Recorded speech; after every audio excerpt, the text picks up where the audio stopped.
Edição versátil.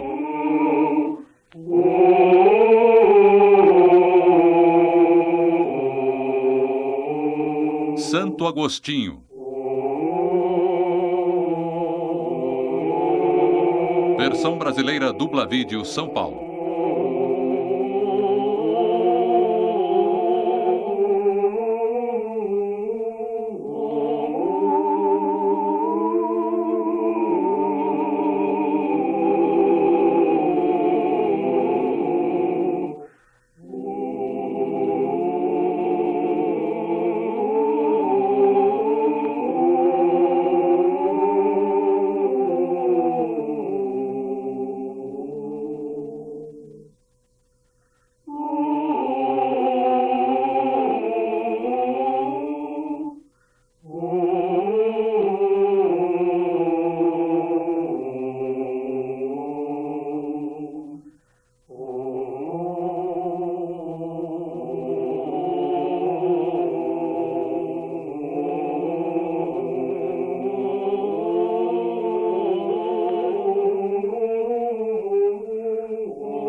A bifurcação se encontra nas ruínas da cidade. Realmente, os romanos da época de Cipião não deixaram pedra sobre pedra. Alípio já deve estar por lá. Espere um momento. Megalio. Alípio, o que aconteceu? Eles foram assaltados por bandidos. São mercadores. Estavam vindo com muitas mercadorias do porto de Hipona. Hoje em dia não há mais segurança nas ruas. Alípio, estamos indo de mal a pior. Vamos? Vamos. Hipona não deve estar distante. Já estamos atrasados. Valério está nos esperando. Ele quis o conforto do seu conselho. A nossa viagem deve ter uma razão importante se ele nos convocou com tanta urgência. Cuidem bem deles.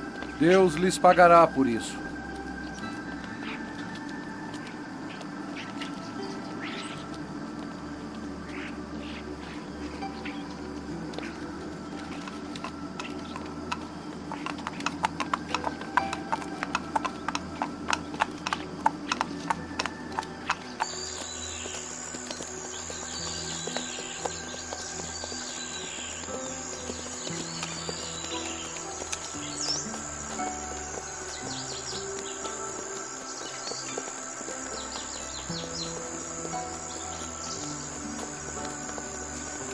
Alípio, bispo de Tagate, lembra-se de mim? Temos a mesma idade. Você se tornou um bispo honrado e eu sou apenas um monge esfarrapado. Quando você vai se converter à pobreza, Alípio? Eu reconheço. Elias. Alípio, você desceu da mais alta pureza do Evangelho e do cristianismo primitivo até o abismo de um pobre servo do Estado. A pobreza e a penitência não devem embrutecer os homens. Acontece que vocês já perderam na prosperidade a glória conquistada nas perseguições e nas desgraças. Vamos, Megalio. Infelizmente é inútil discutir com eles. Eles não entendem. As chamas do inferno arderão para os que se contaminaram.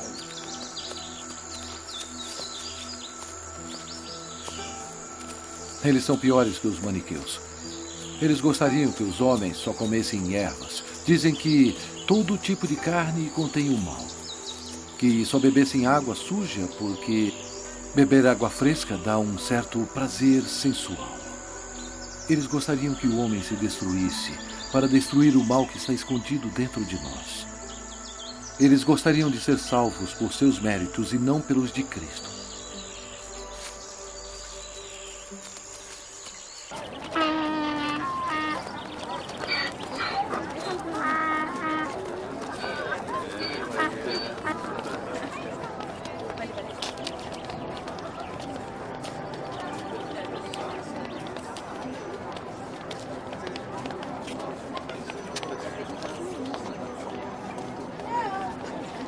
Não há com o que se preocupar. Mas acontece que a movimentação de veículos está proibida na cidade antes do pôr do sol.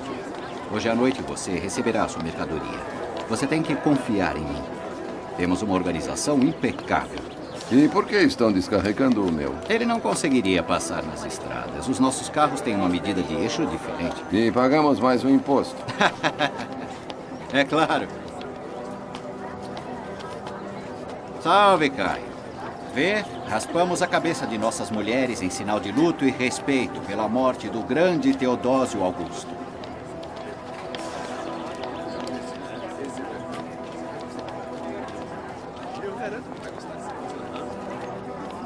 Alto! Não vê que são dois altos dignatários do Império?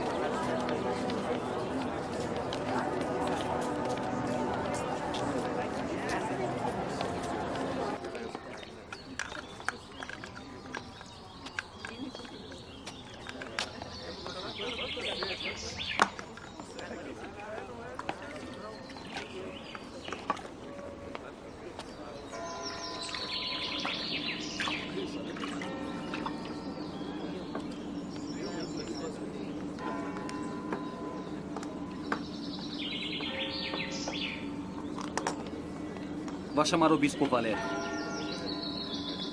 Salve. Tenha paz. Tenha Salve. paz, amigo. Tenha paz. Que a paz esteja nesta casa. Tenha paz. Tenha paz. Tenha paz.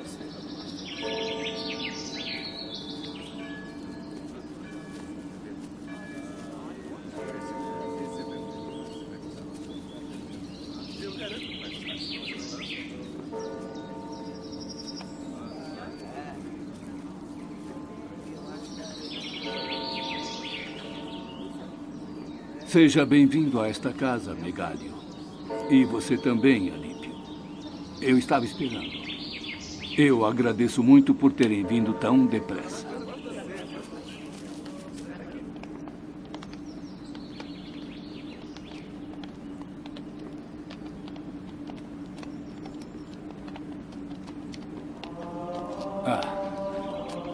Lá está, Agostinho.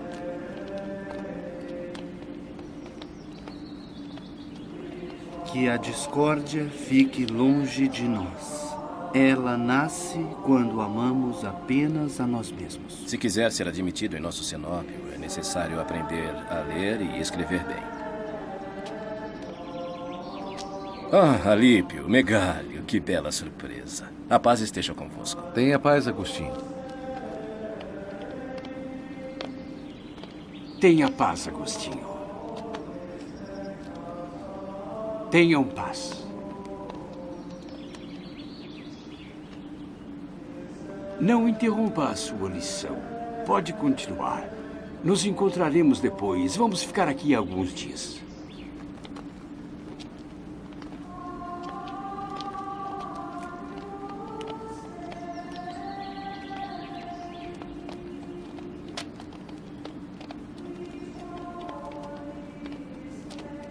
Venha, venha.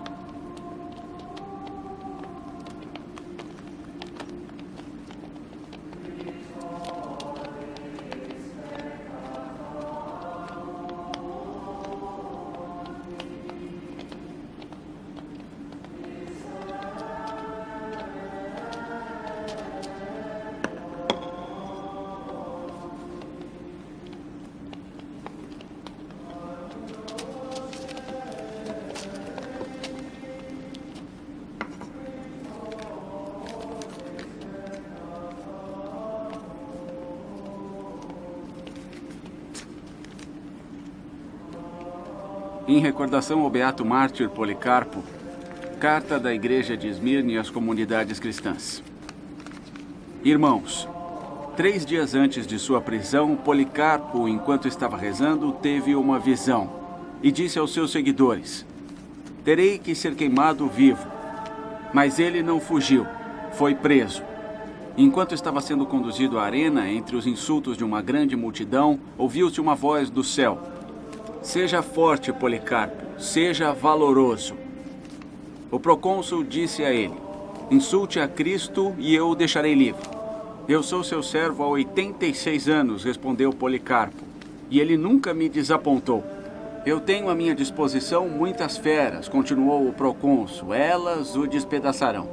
Deixe-as virem, disse Policarpo, não troco o melhor pelo pior. Sendo que despreza as feras, concluiu o procônsul, eu o farei ser consumido pelo fogo. E ele foi colocado na fogueira. Mas como o fogo o deixava ileso, os ímpios o atravessaram com um punhal. De seu coração saiu um pombo, e tanto sangue que apagou o fogo. A multidão ficou maravilhada ao ver qual era a diferença entre os infiéis e os eleitos. A paz do Senhor. Agora vocês já podem conversar. Nós atravessamos toda a cidade para chegar aqui. É uma Babilônia. Toda a África é uma Babilônia. E agora todo o Império. Encontramos também alguns monges heréticos. Eles são como bandidos. Os bandidos privam os transeuntes de seus bens ou tiram suas fitas. O herético rouba a verdade dos cristãos e os separa da igreja. O mundo parece estar dominado por uma invencível confusão. O Império está dividido e discordante. A unidade da igreja está ameaçada pela heresia e pelas seitas. Primeiro a heresia de Ário, depois os maniqueus. Agora, sobretudo aqui entre nós, na África, os donatistas. Um mercador me disse que a caristia está ameaçando Roma. Com um edito, o imperador Honório ordenou a reconstrução da frota para o abastecimento de trigo. Ele é ainda jovem, mas demonstra ser sábio. Há 2 meses, quando Teodósio morreu e o Império foi dividido em Oriente e Ocidente, a maioria dos navios permaneceu em Constantinopla. O que mais receio é a pressão dos bárbaros. A busca de novas terras, um clima mais quente os está empurrando em direção ao Mediterrâneo, à África. O imperador Honório com certeza saberá como defender o Império e a Igreja. Ele é um cristão fervoroso. Ele ordenou que em todas as igrejas do Império se reze até que a mão de Deus detenha os bárbaros que estão pressionando as fronteiras. Muitos pagãos ainda rezarão a seus ídolos. Para deter os bárbaros, seriam necessárias as antigas legiões de Roma. Mas onde estão agora? Com sua permissão, eu me retiro. Eu já estou velho. Eu os esperarei amanhã no meu bispado. Quero que saibam que preciso muito de sua ajuda, de seu conselho, antes de falar aos fiéis.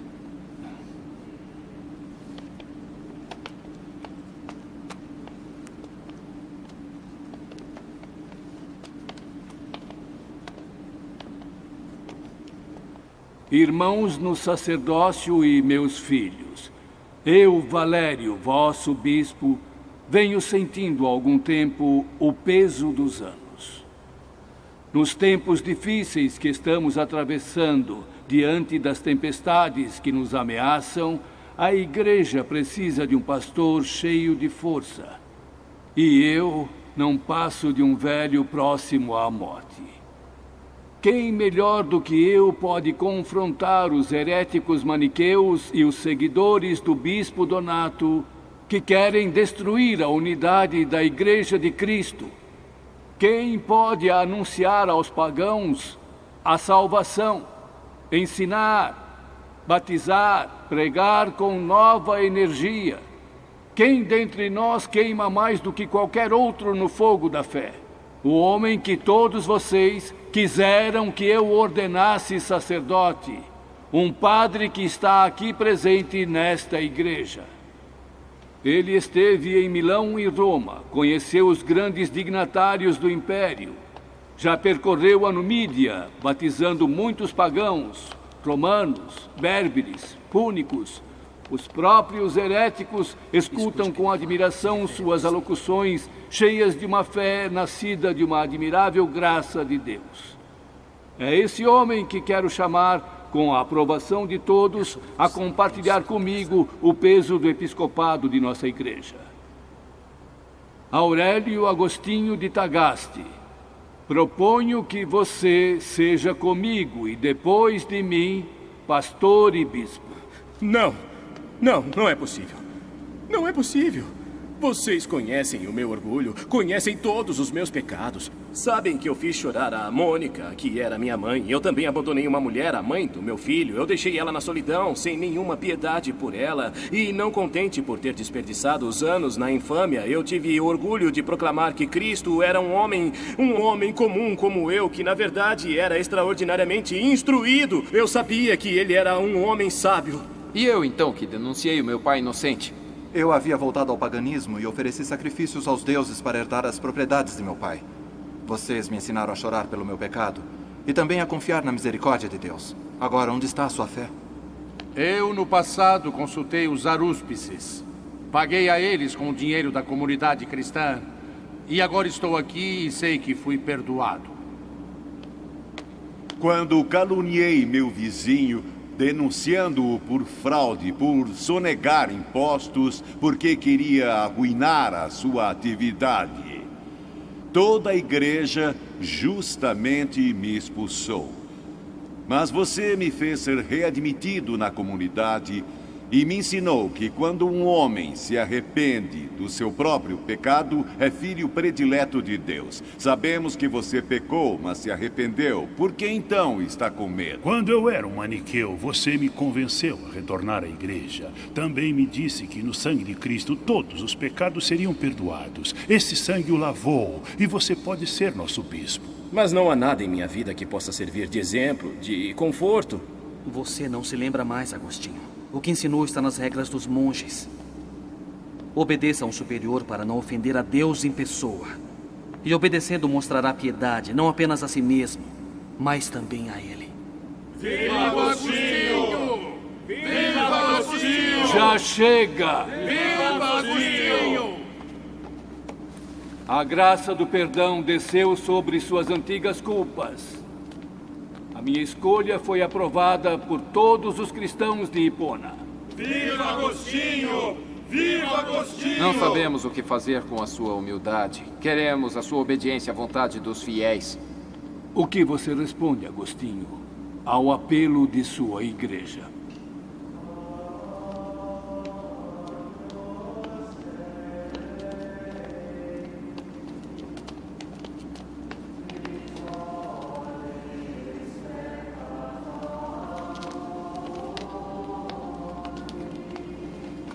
O Senhor enviou o Senhor Jesus para salvar o mundo. Por meio dele escolheu os apóstolos e consagra de geração em geração os bispos e os santos. Pai, consagra agora um bispo santo na sucessão dos santos apóstolos. Dê a ele a graça do Espírito Divino, e o Senhor concedeu a todos os fiéis, aos patriarcas e aos profetas. Faz com que ele seja digno de alimentar o seu rebanho, que ele continue puro e imaculado no cargo de bispo, para o teu Filho Jesus Cristo, a quem sejam dadas glórias e honras por todos os séculos dos séculos. Amém. Viva Agostinho! Viva Agostinho! A verdadeira religião. Os costumes dos maniqueus. Contra os acadêmicos. O livre-arbítrio. A imortalidade da alma.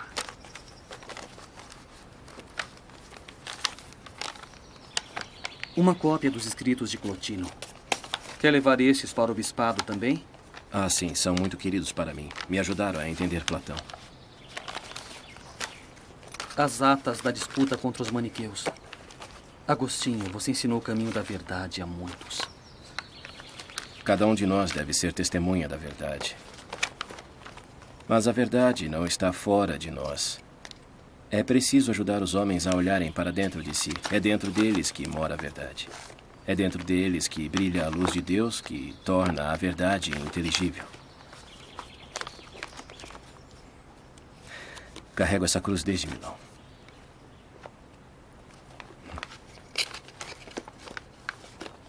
Não imagina como lamento deixar a paz do nosso cenóbio. Nós partimos da África sem a fé, em busca de fama. E ao invés disso, encontramos a cruz. Lembra da nossa vida em Roma, em Milão? Você viu a doença da minha alma, cheia de chagas. Ela ia na busca absurda do prazer que me prendeu com seus laços dolorosos, os desejos, o ciúme, a cólera, as disputas. Amar e ser amado se tornava ainda mais doce se também no corpo da pessoa amada eu podia gozar da minha própria loucura. Ah, mas quanto fiel a terna misericórdia de Deus borrifou em meu prazer para me reconduzir a Ele. Depois do batismo, Deus nos encheu com a sua doçura, que é um mar infinito. E foi pela doçura de seu amor que nós acolhemos um aos nossos irmãos aqui no cenóbio. Lemos com eles as Escrituras, com eles escrevemos as nossas leis. Que são suaves e sábias. E agora tenho que deixar tudo isso.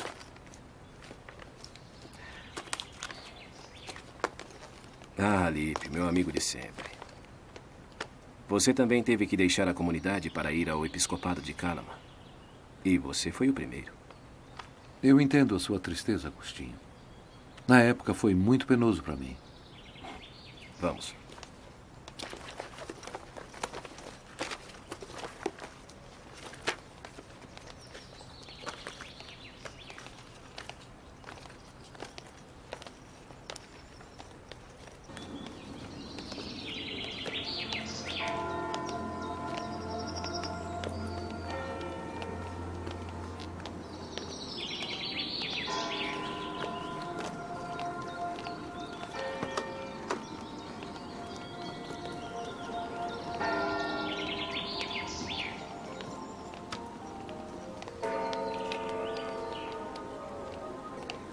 Viemos aqui a Hipona, de todos os lugares da Numídia.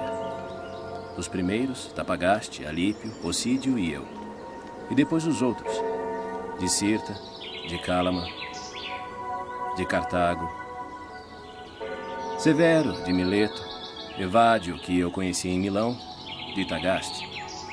Juntos percorremos as estradas da África para anunciar aos pagãos a palavra da salvação e reconduzir ao caminho certo os nossos irmãos perdidos em todas as heresias.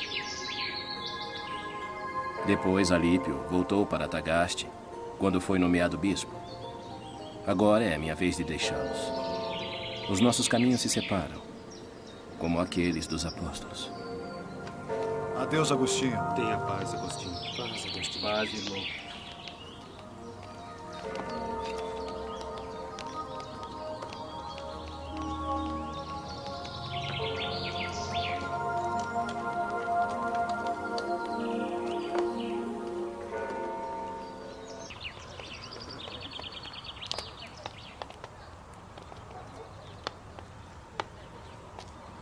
Mesmo indo para longe um do outro, permanecemos sempre unidos na alma, porque compartilhamos o mesmo pão.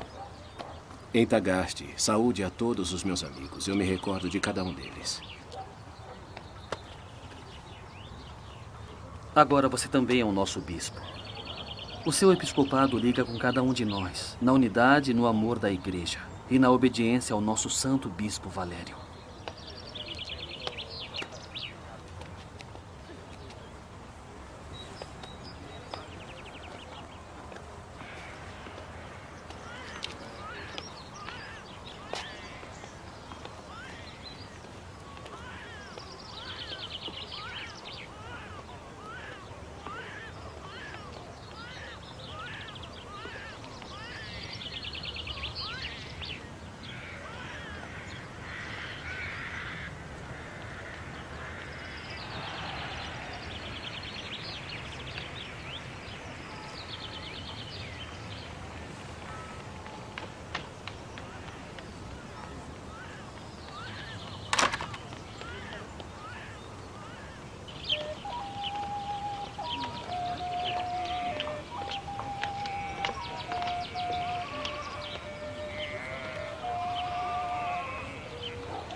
Bem-vindo entre nós. Agora você também é nosso bispo.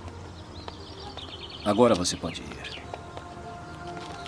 Alípio quer partir. Obrigado e que Deus o acompanhe.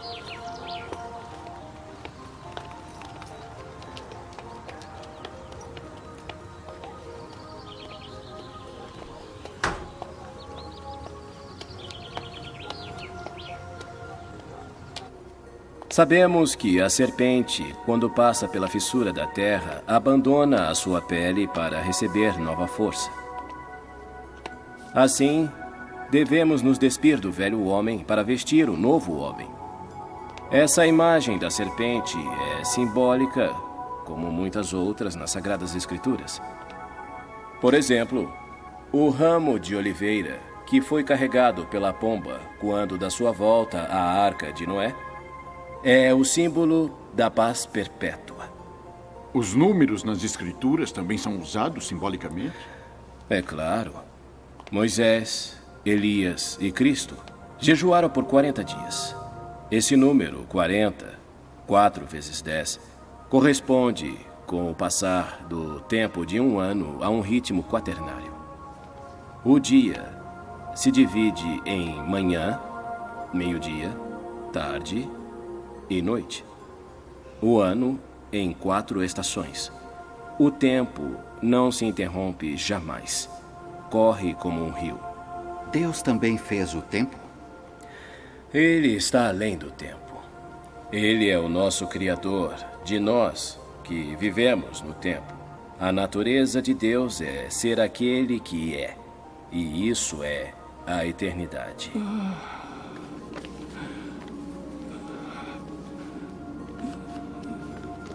Valério.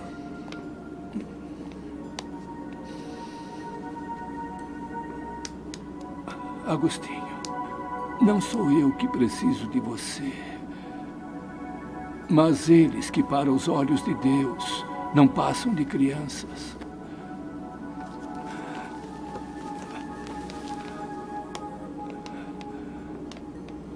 Não os deixe. Eles logo estarão prontos para o batismo. E eu peço a Deus que me conceda a graça de morrer.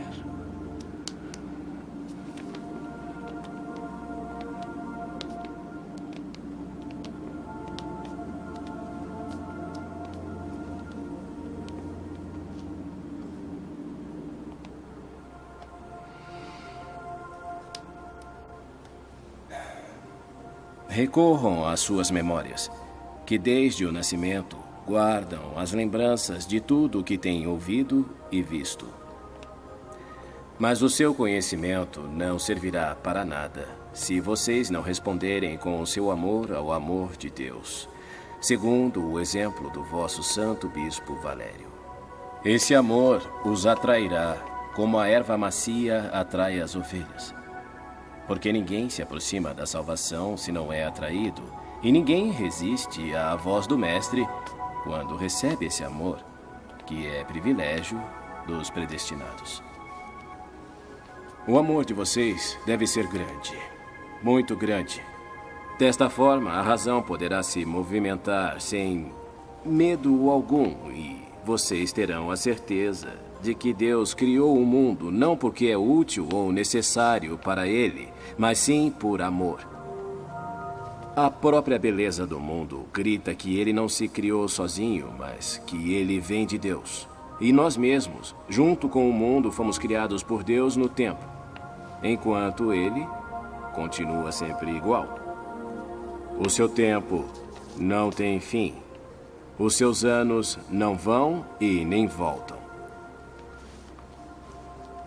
Que a Santa Madre Igreja lhes dê a luz e os gere na caridade e na fé. Acolhe a alma do teu servidor, Valério, nos lugares de seus passos, nas casas do descanso de Abraão, de Isaac, de Jacó e de todos os santos. Esqueça seus erros e os seus pecados.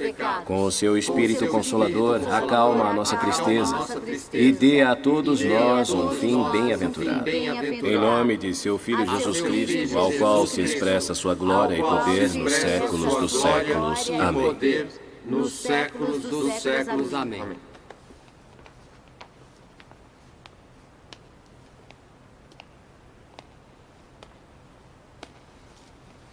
Se estou aqui no lugar de Valério como seu indigno sucessor, vocês, fiéis cristãos da comunidade de Hipona, são testemunhas de que não fui eu a querer essa função. Vocês mesmos a impuseram a mim.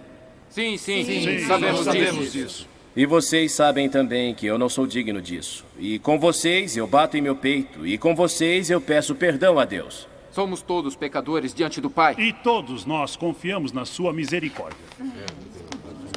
Agostinho, você é indigno. Ele diz a verdade, mas não a diz por inteiro. E quem é você para falar dessa maneira? Você não me reconhece? Não. Eu sou Macróbio. Sou o bispo donatista de Hipona. Deixe-no falar. Fale. Não tenha medo. Eu quero lhe fazer algumas perguntas. A primeira. Por acaso não é verdade que caiu na heresia maniqueísta? Sim, é verdade. E eu agradeço a Deus por ter me livrado disso. Mas por que está me fazendo acusações pessoais? Quem sou eu, senão Agostinho?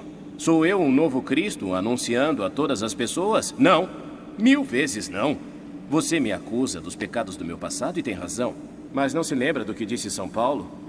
Que Deus escolheu as coisas mais desprezíveis para confundir o mundo. Deixem-no falar.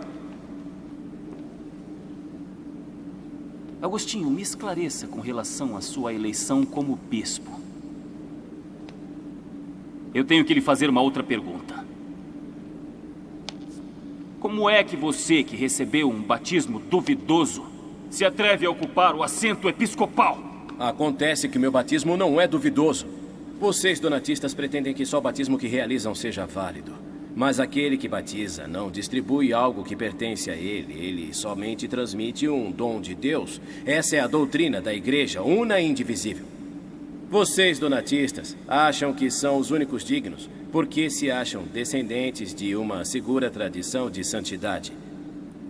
O padre peca, como qualquer homem. Mas se ele se arrepender como qualquer homem, seus pecados serão perdoados. Eu realmente não fui batizado na África, isso é verdade. Mas a igreja na qual eu fui batizado é a mesma para a terra inteira. Mas vocês, donatistas, se trancaram em suas igrejas como uma seita. Dessa forma, se afastaram da caridade e então da fé, pois não há fé sem a caridade. Você é um mentiroso e um herético! Vai embora! Os erros dos donatistas são como lobos impiedosos, prontos a lhes agarrar. Vamos procurar o lobo. Preparemos as redes para ele. Vamos persegui-lo. Vamos prendê-lo. Não matá-lo assim que for apanhado, mas matá-lo do jeito que se deve. Morra o erro, viva o homem. E se os donatistas continuarem dizendo que eu não sou o bispo legítimo da Igreja Católica, só respondam desta forma. Agostinho carrega o seu fardo. Vai responder à justiça de Deus. Em Milão, encontrei o bispo Ambrósio. Pense, ele nasceu na Gália e chegou a Milão como governador do império. O povo o elegeu bispo por aclamação. Faleceu neste inverno. Ele era conhecido, senhor, como um fiel servidor, e a sua eloquência distribuía sem descanso ao povo a substância do seu trigo, a suavidade do seu óleo e a leve inebriação do seu vinho. Eu era inconsciente enquanto estava me conduzindo até ele, para que me guiasse ciente até ao Senhor. E aquele homem de Deus me acolheu como um verdadeiro pai e como bispo, comovido pelo meu peregrinar. Logo, eu aprendi a amá-lo. No começo, não como mestre da verdade, visto que eu, então, não tinha nenhuma esperança de encontrar a verdade na sua igreja, mas como um homem que me demonstrava continuamente a sua benevolência. E graças a ele, eu já estava me aproximando do Senhor sem mesmo perceber. O que foi? Chegaram 2 irmãos, um cristão e outro pagão, para submeter ao seu julgamento o caso deles. É uma honra ver os cidadãos de Hipona preferirem o julgamento do bispo ao julgamento do magistrado imperial. Ainda mais porque podem escolher um ou outro com total liberdade. Venha, Caio. E você também, Júlio. É uma questão delicada e vocês conhecem o caso. Me acompanhem.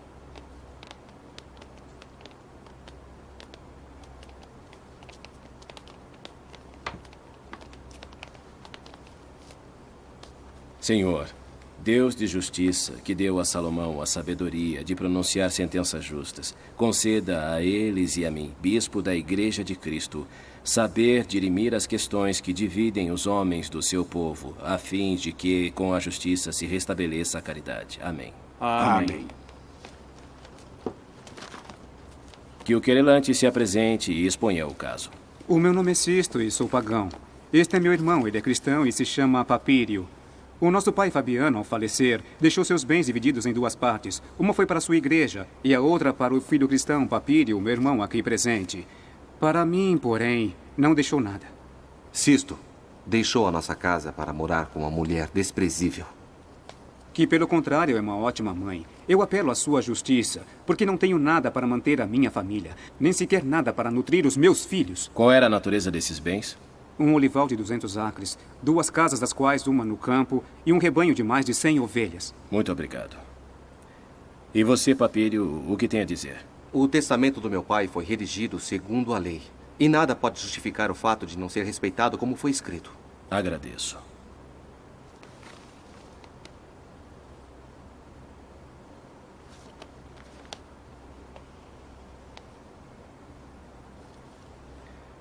Depois de ter ouvido nossos conselheiros, nós, bispo de Hipona, pela graça de Deus, declaramos que os bens do falecido Fabiano sejam divididos em 3 partes. A primeira vai para Sisto, a segunda para Papírio e a terceira para a Igreja de Hipona. Algum de vocês se opõe a esta sentença? Eu. Não é justa. E quero que o caso seja levado em apelo diante do Tribunal Imperial. É o seu direito.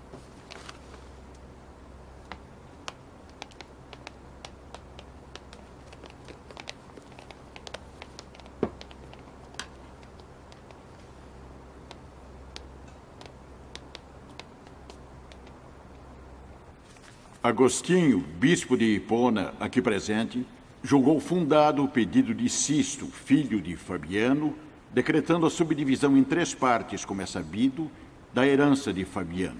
Papírio impugnou a sentença do bispo Agostinho. Escutem. Eu quero dizer que impugnei a sentença porque ela é injusta e contraria a lei e a vontade do meu pai, Fabiano. Eu não entendi. O testamento está em perfeita ordem, não há o que mexer. O apelo foi considerado com atenção pelo tribunal, que já interrogou todas as testemunhas e leu os documentos, ficando muito claro que não existe absolutamente nenhum desvio no testamento em questão. E ficando igualmente claro que um pai pode dispor à vontade de seus bens. Decidimos, nós, magistrado por vontade imperial, que o testamento é válido e, nesse caso, Papírio será mantido na totalidade de seus direitos. Os bens em questão continuarão então divididos em 2 partes. Uma para a igreja, a outra para Papírio. A causa está encerrada. O seu juízo respeita a lei como foi escrita, mas a lei é feita para o homem e não o homem para a lei. E então eu farei redigir uma ata de doação. O que quer dizer? A igreja doará a totalidade de sua parte para Sisto, restabelecendo assim os seus direitos. Isso não me diz respeito. Obrigado.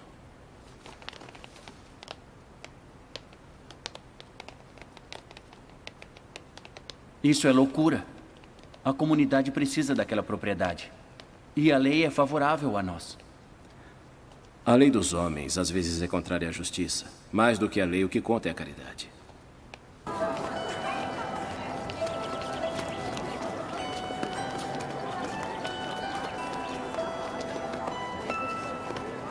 Você viu? Faustino, o banqueiro, se converteu. Está mandando queimar os livros de magia que havia em sua biblioteca. Também as profecias da Sibila?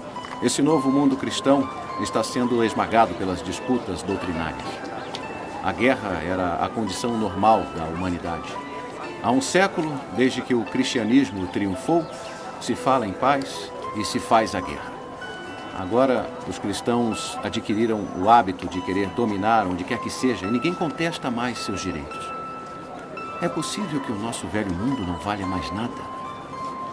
Lembra da invocação do imperador Juliano, que eles chamaram o apóstata?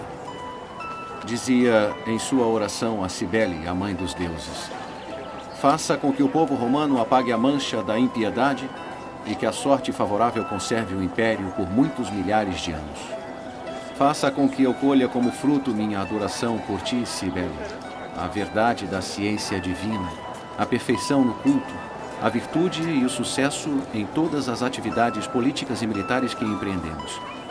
E um fim de vida sem tristeza e glorioso, junto com a esperança de estar perto de você. Junto com a esperança de estar perto de você? Você é o meu eco. O eco. Lembra de Juliano? Para você é uma deusa tagarela e consorte de Pan. Eu não digo que não, porque mesmo quando a natureza me ensina que o eco é o som da voz que, percorrendo e passando pelo ar, volta ao ouvido, mesmo concordando com as crenças dos antigos e dos modernos, quero acreditar que seja uma deusa.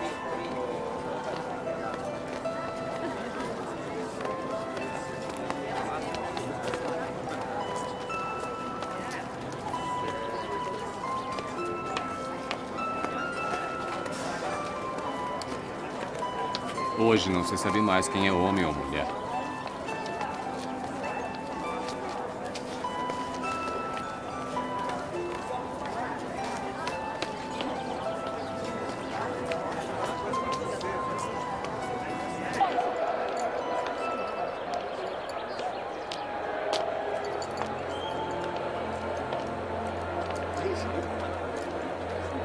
A Lira.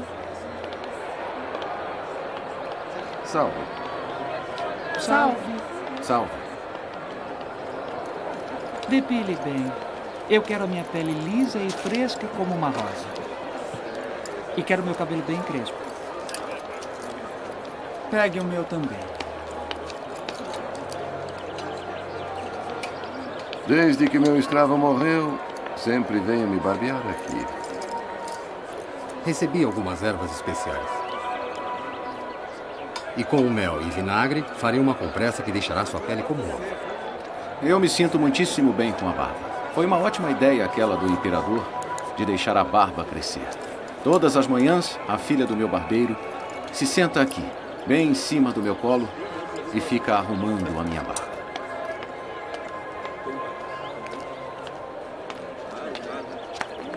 Seu grosso, ignorante! Você não sabe que grandes soldados como Aquiles, Aristómene, Timone, Epaminondas e muitos outros heróis lendários acabaram encontrando sua força no amor grego? Aqueles que lutam com o amante por perto não precisam de Marte para vencer os inimigos. Você ouviu? Eu conheço. Onde foi que eu vi? Eu sou Cotinto, gladiador.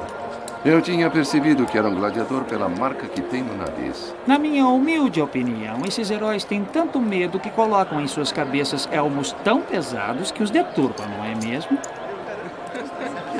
Desde que os jogos de gladiadores, por ordem do nosso imperador, se tornaram incruentos, eles duram muito mais. E esse maldito calo se torna cada vez maior. Belo divertimento. Assistir a duelos falsos. Bom, eu mesmo não sei o que está acontecendo. Aqui na África ainda não são respeitados os editos imperiais que querem abolir os jogos de gladiadores. Mas realmente não entendem que quando as pessoas não se divertem, se tornam violentas e rebeldes?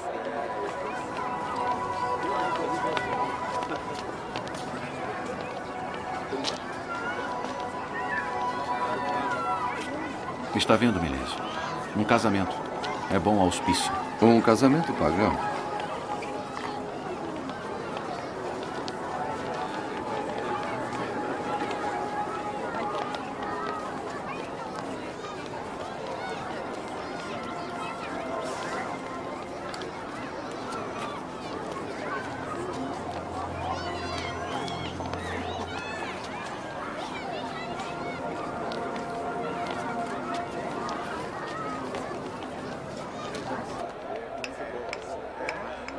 oficina de Túlio, o escultor, fica aqui perto. Você quer ir? Nós podemos ir caminhando. Vamos. Viu como trabalha o filho dele? Eu conheço. Ele já se tornou bem famoso na nossa cidade. Os trabalhos dele são muito solicitados. Só que eu não os entendo. Viemos para ver os seus trabalhos. Venham, venham.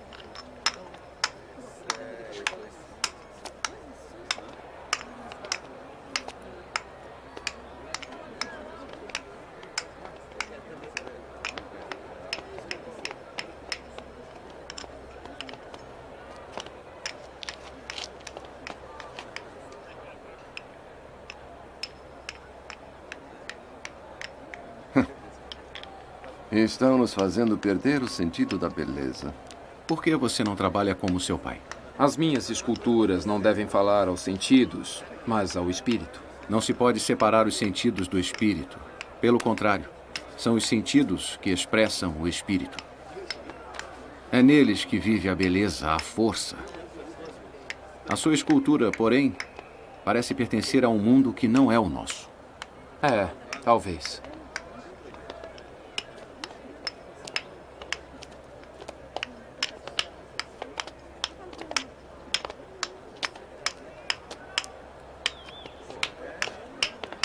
Salve, Milésio. Saúde a todos.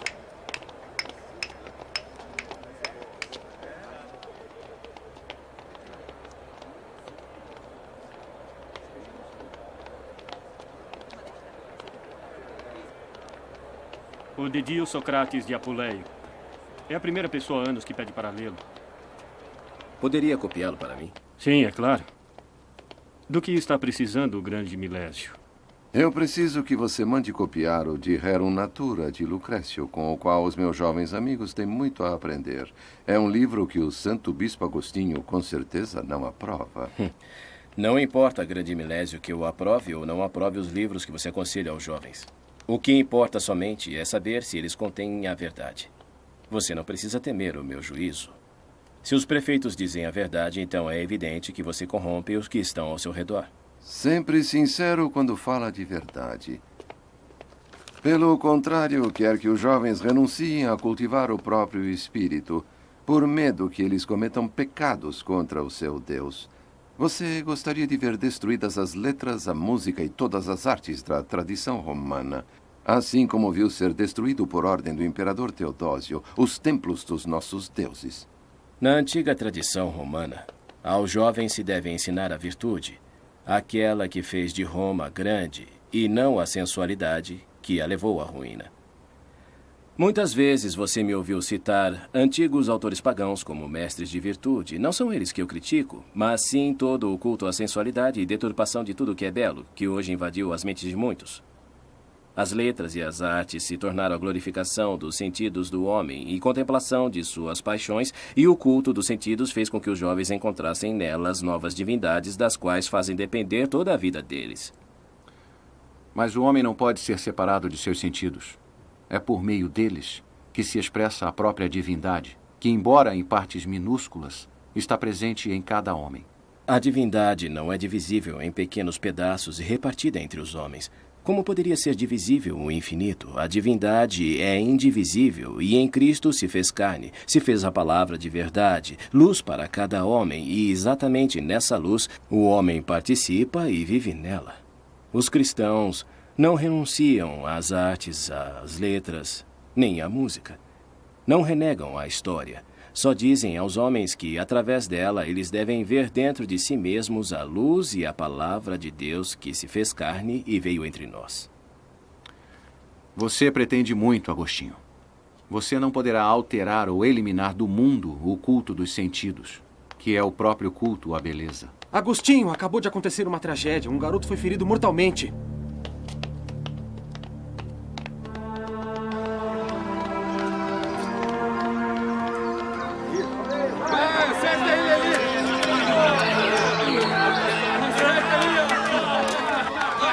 Parem! Parem já com isso! Parem com essa vergonha! Parem! Parem! Parem com essa agressão! Vergonha! Que vergonha ver vocês cristãos junto aos pagãos assistindo a esse jogo bárbaro. Ver vocês impassíveis na frente desses jovens feridos. Até mesmo felizes se pertencem aos adversários daqueles em quem vocês apostaram. Ah, pagãos, abandonem esses passatempos cruéis antes que os céus se cansem disso. Parem com isso! Parem! Já chega! Chega de crueldade!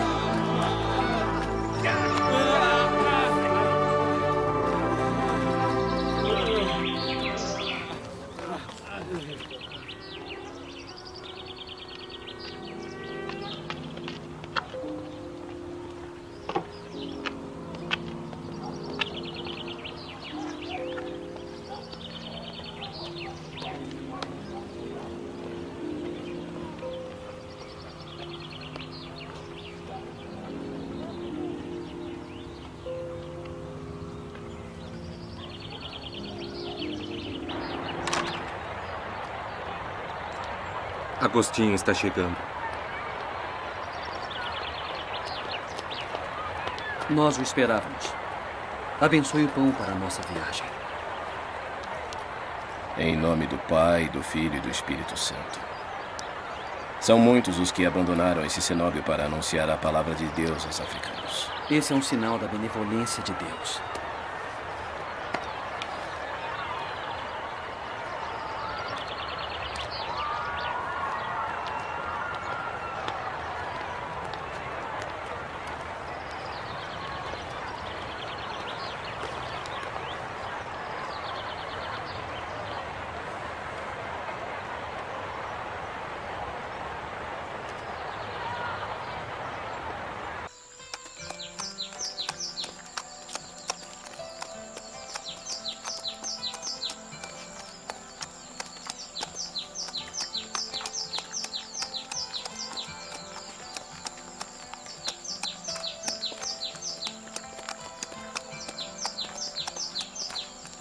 Por caridade, por caridade.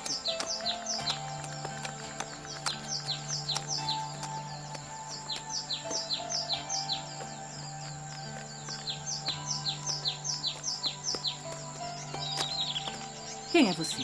Por caridade. É pão abençoado. É um bispo? Sim, o meu nome é Possídio. É donatista? Não. Então vem como um lobo para arrancar as santas almas da doutrina do bispo Donato. Não, eu só procuro fazer o bem.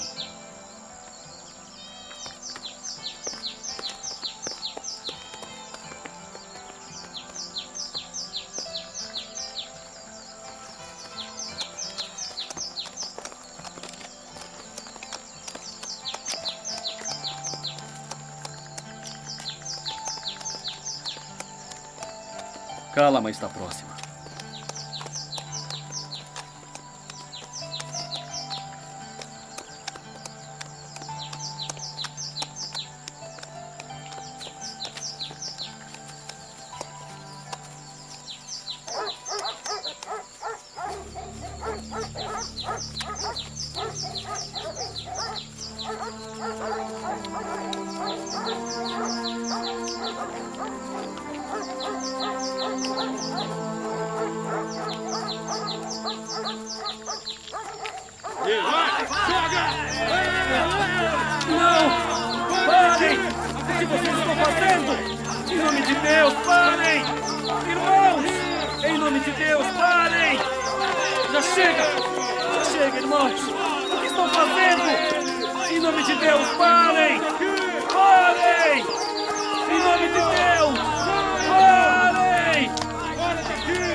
Levantem depressa, o Bispo Agostinho está chegando.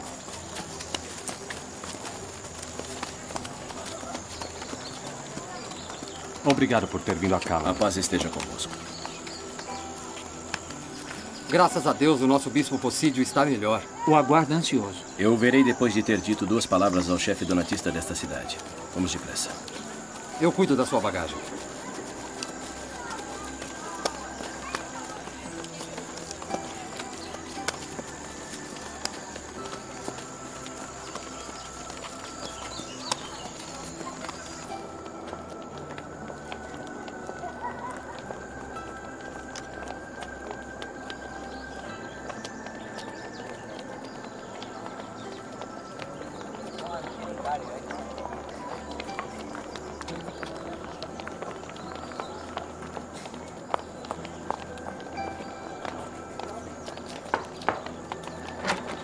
Quero falar com o vosso chefe, Crispim.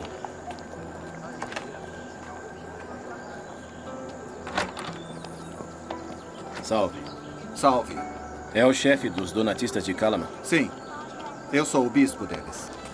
O bispo Possídio foi assaltado pelos seus homens e eu quero uma explicação. Os meus homens? Eu não alisto bandidos. Como pode afirmar, então, que aqueles que assaltaram Possídio são donatistas? Eram circunciliões, portanto, donatistas. Mas os circunciliões, todos sabem, são uma seita de fanáticos, famintos como todos aqueles que vivem no campo. E não é minha culpa se são donatistas. E isso terá que provar. Eu entendo onde quer chegar. Você quer me denunciar ao tribunal romano para me obrigar a pagar a multa de 10 libras de ouro como herético e capcioso, segundo a lei de Teodósio. Não tem com quem se preocupar, eu não quero o seu ouro. A unidade da igreja só existirá quando se obedecer à santa doutrina do bispo Donato e não à sua igreja, Agostinho, que se faz proteger pelos editos do imperador. Você sabe que o bispo donatista de Hipona vive escondido fora da cidade há anos, porque foi ameaçado ser preso pela autoridade imperial por causa da sua fidelidade à doutrina de Donato. Há muita injustiça entre nós. Mas é preciso buscar a verdade na caridade.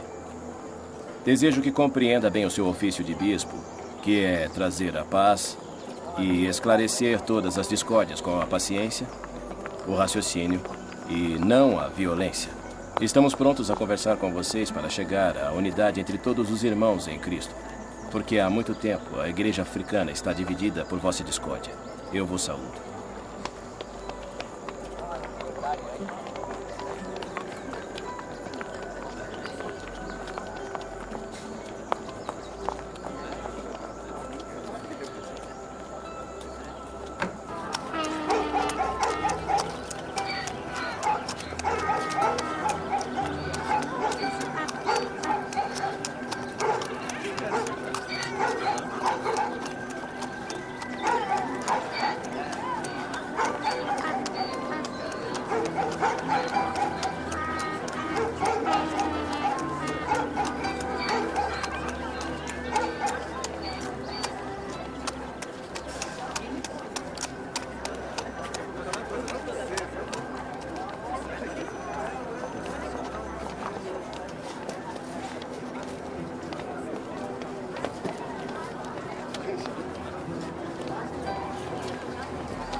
Ciríaco está aqui.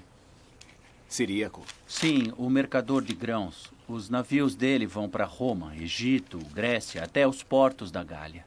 Sim, eu o conheço. Deixe-o entrar.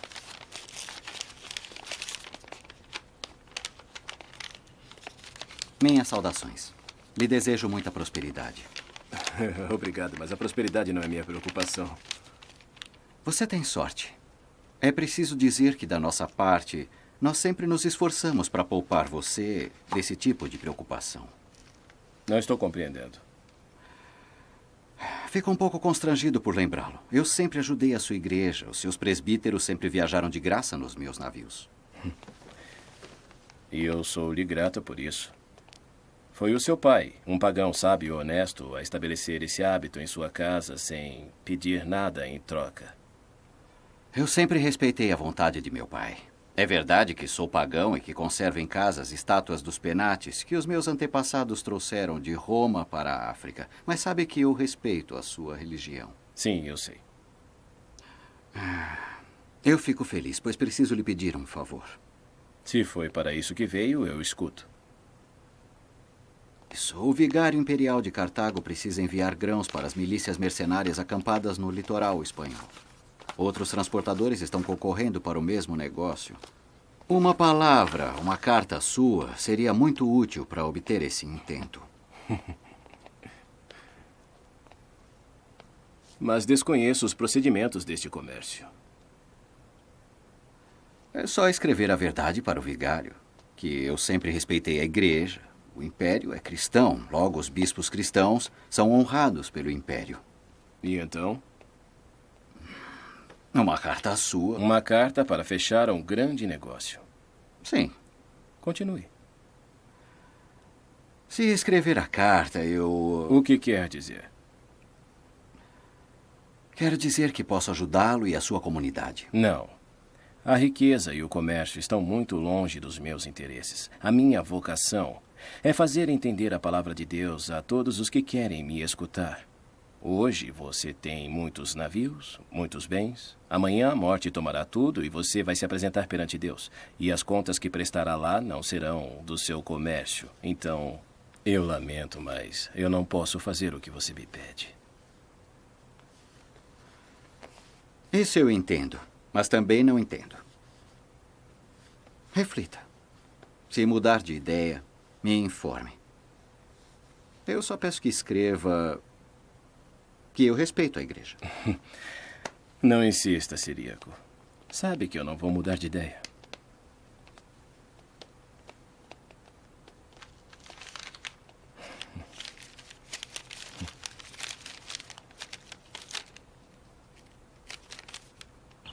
Por aqui! Saia! Agostinho! Saia! Agostinho! Saia! Eu estou aqui, vem! Vai, Macróbio! Saia! Saia! Estou aqui, Macróbio. O que você quer? Por que veio acompanhado dos seus fiéis armados de bastões? Esses aqui não são os meus fiéis. E você sabe, os donatistas em Hipona são muito mais numerosos que os seus cristãos. Eu vim para lhe dar uma notícia. A época das injustiças acabou. As perseguições que nós donatistas tivemos que sofrer até agora por causa das falsas acusações de heresia formuladas contra nós por você e pelos outros bispos africanos foram reconhecidas como injustas pelo Tribunal Imperial de Ravenna, que promulgou um decreto de tolerância que suspende todas as restrições contra nós.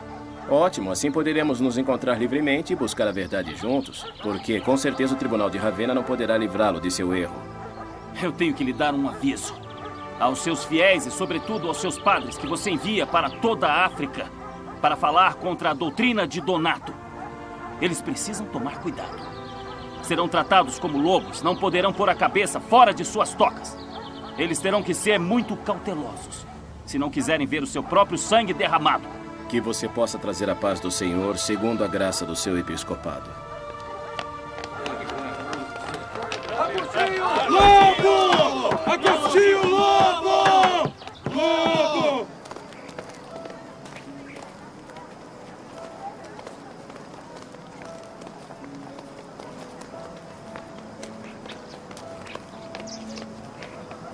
Caio, precisamos falar com Agostinho. Claro, também viram aqueles fanáticos?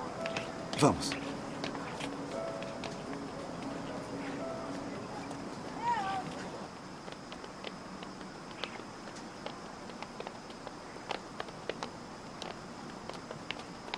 É aquela porta.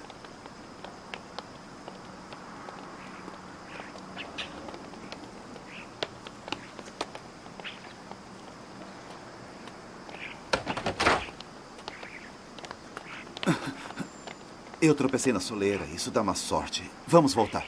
É mais prudente fechar a porta. Não tenha superstições bobas. Sabe o que disse Catão a um soldado que, cheio de terror, foi lhe relatar que os ratos haviam comido seus sapatos? Não há nada de estranho. Eu me surpreenderia se os sapatos tivessem comido os ratos.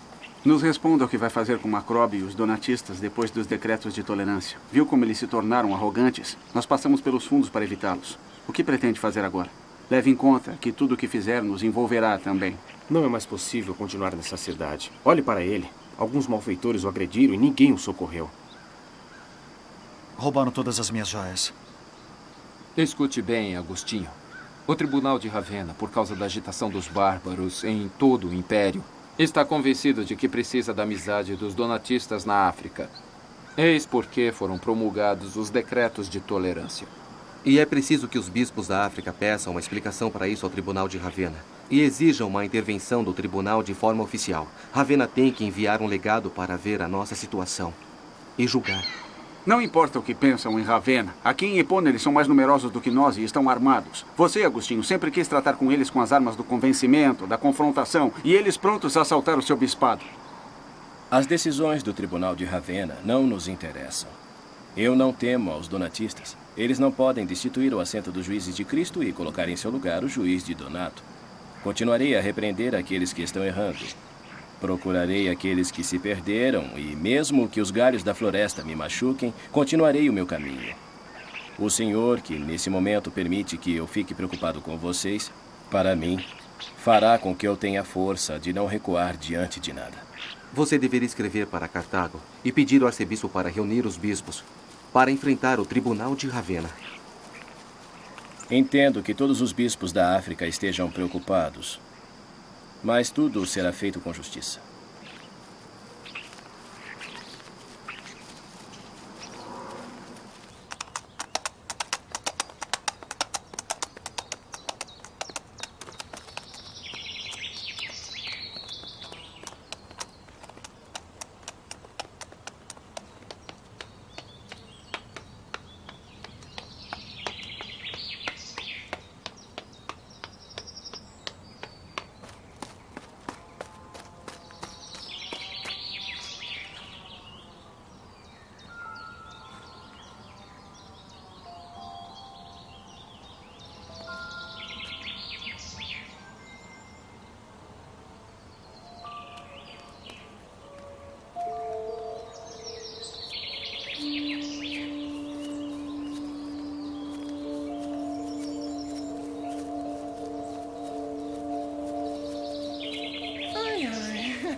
Os bárbaros saquearam Roma. Ainda bem que Alarico se decidiu. Ai, finalmente Alarico se divertiu. Roma foi violada. Roma foi violada. Marco, vem aqui.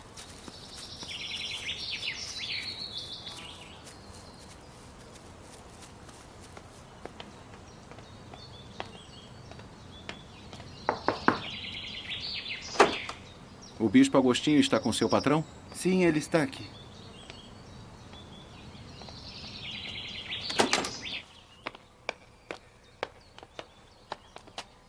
O grande Volusiano. Salve, Volusiano. Salve, Máximo. Qual é a razão da visita em minha casa de um dos mais ilustres retóricos do Império? Vim para honrar junto a você o seu hóspede, o bispo Agostinho. Eu lhe agradeço. Sobretudo, eu vim trazer ao santo bispo de Hipona as lembranças do tribuno Marcelino, o notário imperial, que o nosso piíssimo imperador Honório enviou a Cartago, segundo os desejos da igreja africana. Para levar paz e justiça, como vocês dizem, entre os seus fiéis e os seguidores do bispo Donato, você ficará feliz. Mas é bobagem.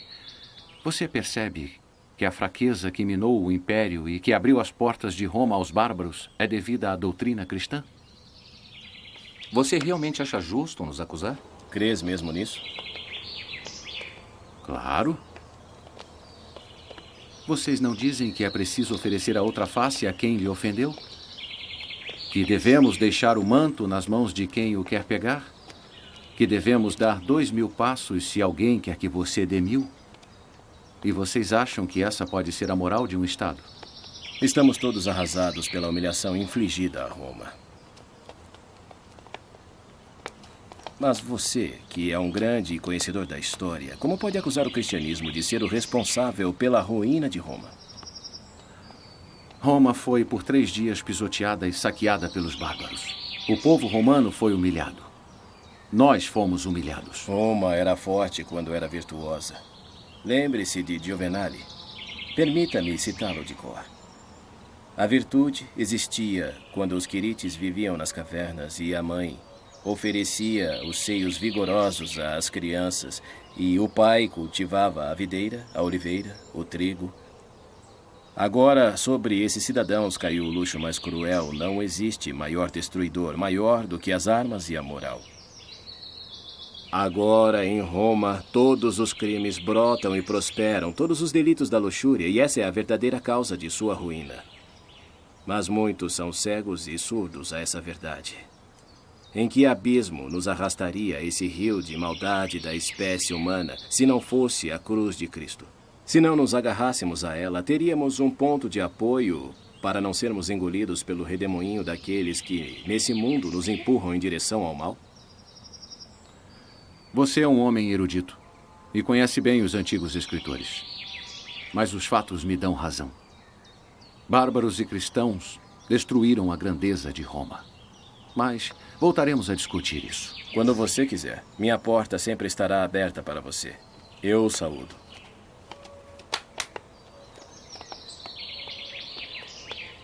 Acompanhe. Há uma coisa muito importante para mim. Qual você acha que será a atitude de Marcelino na causa entre os donatistas e os católicos? Eu não sou um profeta. Não sou um arúspice. Mas você conhece Marcelino. Se acalme. Ele vai condená-los.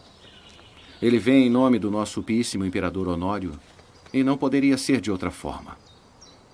Marcelino, mesmo sendo um cristão, sabe bem que só a força do império pode resolver os conflitos que ameaçam a paz do Estado. A nova moral, aquela dos cristãos, nunca poderá ser superior a essa força. Quando há luta ou conflito em um Estado, quando alguém ameaça o império, você acha que ajuda a afirmar que não se deve devolver mal ao mal, perdoar o inimigo, não fazer aos outros aquilo que gostaria que fosse feito a você? Máximo, você também é um romano e sabe que não é assim. É incrível que enquanto Roma está sendo invadida pelos bárbaros, o imperador cristão em Ravenna pensa nas fúteis controvérsias da igreja na África. Ao invés disso, para defendê-la nesse momento, ele deveria pedir satisfação ao cristianismo pela fraqueza com a qual minou a moral do império e aberto as portas de Roma aos bárbaros. Está escrito: vi um anjo descer do céu. Ele tinha um grande poder. E a terra foi iluminada pela sua glória. E gritou com voz forte, dizendo: caia, caia a grande Babilônia. Ela se tornou moradia de demônios, abrigo para cada espírito impuro, abrigo de cada volátil impuro, abrigo de cada fera impura e desprezível, para que todas as pessoas bebam o vinho do furor de sua prostituição. E os reis da terra fornicaram com ela. E os mercadores da terra se enriqueceram com o poder do seu luxo.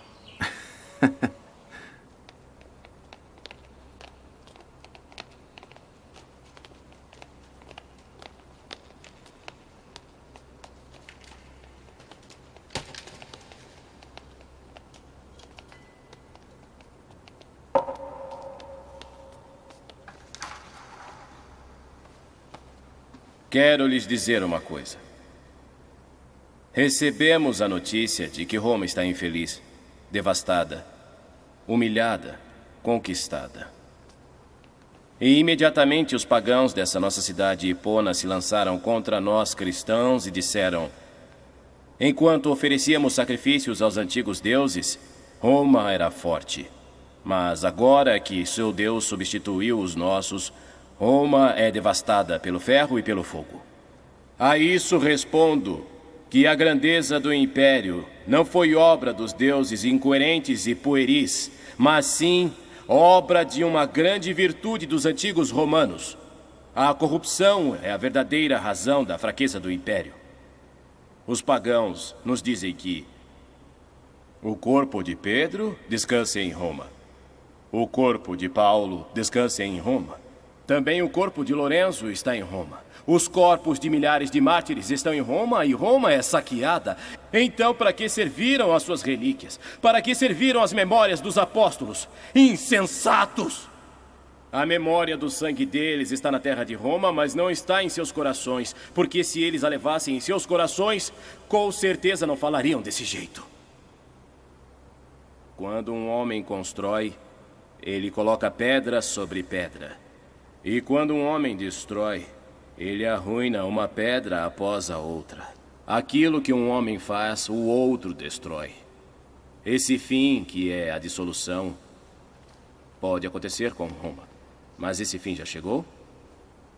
Roma, como todas as coisas mortais, foi fundada por Deus. E nada do que Deus fundou perece sem a vontade dele. Então aceitemos o que ele nos envia. Pode ser que Roma não pereça. Pode ser que esse seja apenas um flagelo e não a ruína. Pode ser um castigo e não a destruição total. Roma vive no coração de todos os romanos. E nunca morrerá se os romanos derem glória a Deus. E agora, oremos juntos. Acolha ao Senhor a oferta desse pão e desse cálice para que se torne corpo e sangue de Cristo. E seja para todo o sacramento de piedade.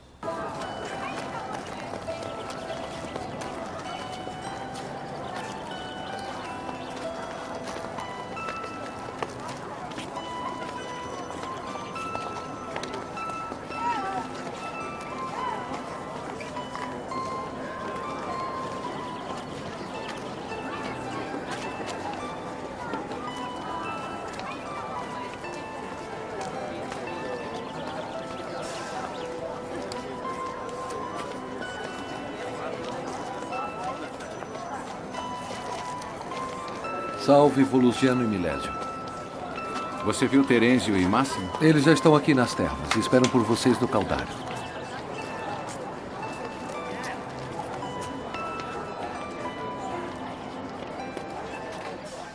Dizem que os arúspices do Palatino haviam previsto a invasão dos bárbaros. É impressionante que ainda exista alguém que acredite nos arúspices. Alarico, com 80 mil guerreiros visigodos e mulheres, armento, carroças, há 2 anos entrava e saía dos muros de Ravenna e Roma. E não é preciso adivinhos para entender que mais cedo ou mais tarde tentaria violar as portas de uma cidade que em suas ruas e suas praças tem mais de 80 estátuas de ouro e muitas de prata e de bronze, tesouros imensos. Mas não são os bárbaros os inimigos de Roma.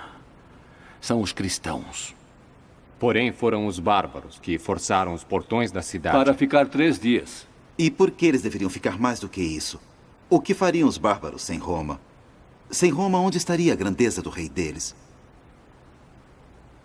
Alarico talvez seja o maior dentre os reis bárbaros que Roma já conheceu. Claro. Ele percebeu que Júpiter não é um deus tão temível. Ele esperou que se distraísse e depois deu um empurrão na porta salária. Quando Júpiter se deu conta, era tarde demais. Dizem que ficou arrasado. Eu acho estúpido falar assim dos deuses de Roma. Eu não sei como é Júpiter, nem se ele atira raios nos inimigos, mas abandonar o antigo culto dos deuses enfraqueceu o espírito de Roma, a força moral de seus cidadãos, a coesão do Estado.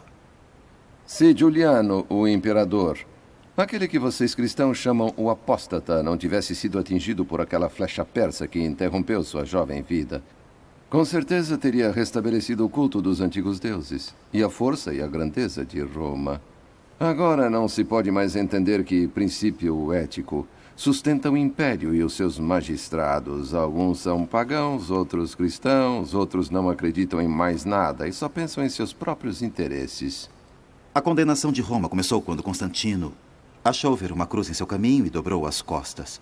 O imperador agora não é mais um imperador, mas uma espécie de teólogo cristão. Não é mais um soldado liderando o império. E é claro que os bárbaros não nos respeitam mais. Eles dizem para praticar o amor ao próximo, mas depois ensinam a odiar sua beleza, sua alegria, seu prazer. Com certeza não havia necessidade deles. Roma sempre deu provas de confiança ao homem em suas virtudes. Será que nós já ousamos dizer que a natureza do homem está prejudicada, doente, ferida, como por um misterioso pecado? Os cristãos, pelo contrário, ensinam isso. Eles tinham razão para persegui-los com a acusação de misantropia. Volusiano ouviu ontem a resposta do bispo Agostinho às suas acusações contra os cristãos. Mas não soube responder. Agora ele acusa os cristãos de cada abominação, mas não só disso, das misérias do império. Agostinho não pode nos compreender. O nosso grande culto, o sol, na verdade, é aquele da natureza. Isto é, aquele da realidade junto com aquele da lei. É por temor que a lei se afasta da vida, da realidade. O Edictum Perpetuum indica como essas nossas leis devem ser, ano após ano, interpretadas pelos magistrados iluminados pela experiência. Para mim, essa tradição continua sendo a maior do mundo. E forte em seu direito, Roma cultivou o culto dos antigos deuses, enquanto demonstrava ser tolerante às outras religiões, respeitando todas as crenças. Roma nunca deu prova de fanatismo. E os cristãos o que fazem? Mostram-se intolerantes. Brigam continuamente, até entre eles, por obscuras razões de doutrina. Volusiano esquece o ódio do império contra os mártires cristãos. Lembram-se, escuta, ó rainha linda gema do mundo que te pertence. Vênus e Marte são os autores da tua estirpe invencível. Reinará através dos séculos até que o céu sustente os astros, e os astros ainda não caíram. Roma é mais forte que qualquer força. Ela absorveu os bárbaros e os tornou romanos. Ela também vencerá os cristãos. Roma é a força, o poder, o direito. Como poderia existir o mundo sem Roma? Os cristãos deviam ser eliminados da face da terra para se ter certeza disso. Mas é claro, qualquer argumento contra nós cristãos agora funciona. Dramatizam muito esses assaltos de bandidos e bárbaros. Roubaram uma pequena parte da riqueza de Roma e em apenas 3 dias foram embora.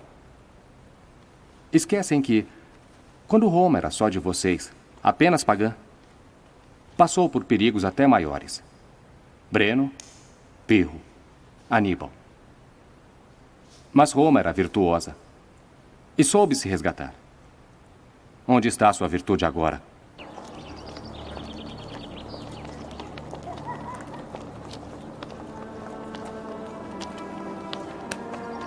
São cristãos, eu os reconheço. São a ruína de Roma. Eles são ímpios, profanadores dos deuses, inimigos do império. Vai, Gabi.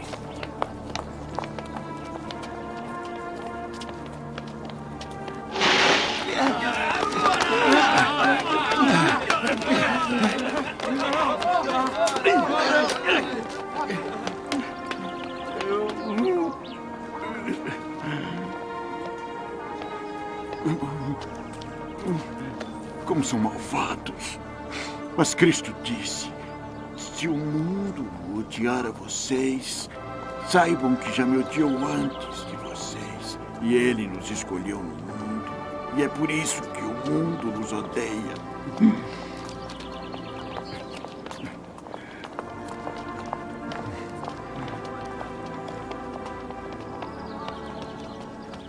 Eu sei pelos comandantes dos meus navios que as reservas de grãos de Roma e de toda a Itália foram saqueadas pelos bárbaros.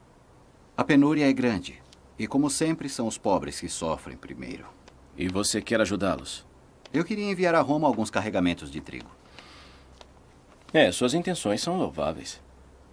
Eu pensei que com a ajuda da igreja se poderia fazer chegar a Lásio o trigo de que precisam. E uma palavra sua, sem dúvida, favoreceria essa empresa. E acha que conseguiria enviar para Roma uma quantidade de trigo suficiente para satisfazer as necessidades de toda a região? Estou com muitos navios longe daqui, porém com certeza Roma receberá o trigo. Sei, mas se o trigo que você enviar não for suficiente para todos, acabará nas mãos dos mais ricos e dos mercadores para fazer os preços subirem ao céu, explorando a fome dos pobres. Assim, a sua ação não ajudaria aos pobres, mas sim aos ricos.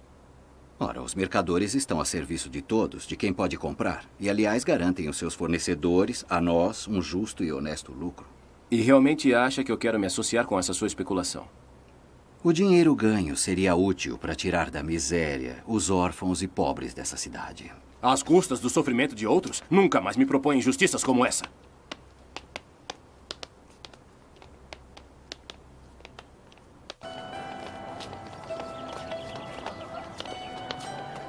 Alto!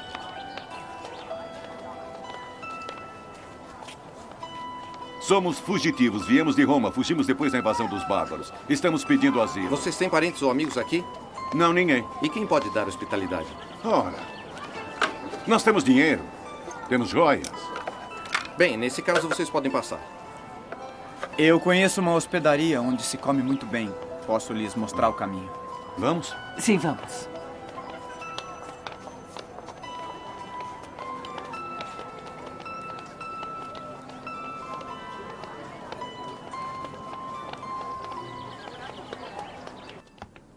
Os fugitivos de Roma estão chegando. Os fugitivos de Roma estão chegando.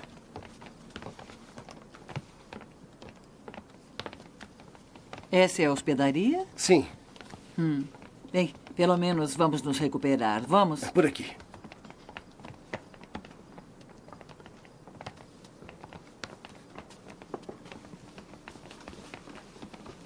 Aqui. Deixem aqui. E você não se mexa, entendeu? Se quiser, sente-se, mas não se mexa de maneira alguma.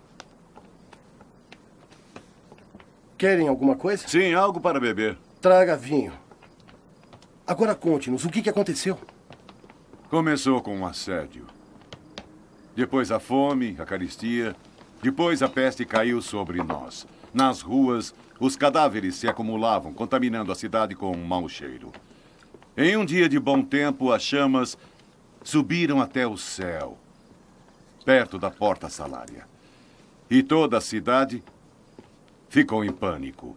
Pela Porta Salária, os bárbaros haviam entrado em Roma. Mas como é que eles passaram? Alguém deve ter aberto a porta para eles. Um grupo de mercenários favorável ao inimigo. Não. Foram alguns escravos. Parece que foi coisa combinada. Ela fez isso para encurtar os horrores do assédio.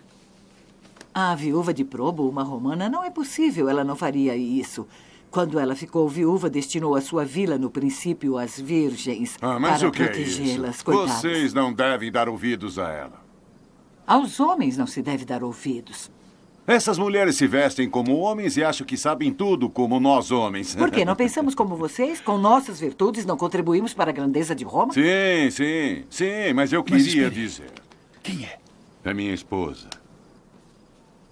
Então, os bárbaros se espalharam pela cidade em um segundo. E logo a vila de Marcelo, no Aventino, foi saqueada e a Basílica Emília destruída pelas chamas. O Teatro de Pompeu, o Coliseu, o Senado, saqueados.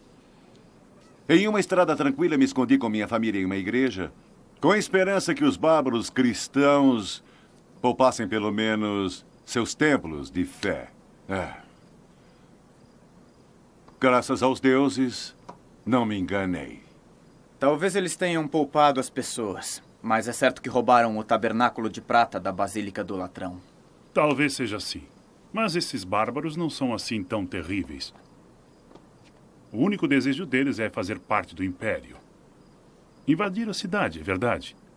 Mas não permaneceram, enquanto Pirro e Aníbal queriam nos destruir. Hoje em Roma há uma grande confusão. Grupos de bandidos armados invadem as casas, matam, queimam, assaltam os transeuntes sem que ninguém possa detê-los. Por isso é que fugimos. A nossa civilização está acabada. Foram os deuses que escancararam as portas. Não foi o imperador Teodósio que proibiu os cultos pagãos? Não foi a sobrinha do imperador que roubou aquele colar da Cibele? E os livros das Sibilas também não foram queimados? Os cristãos são os culpados.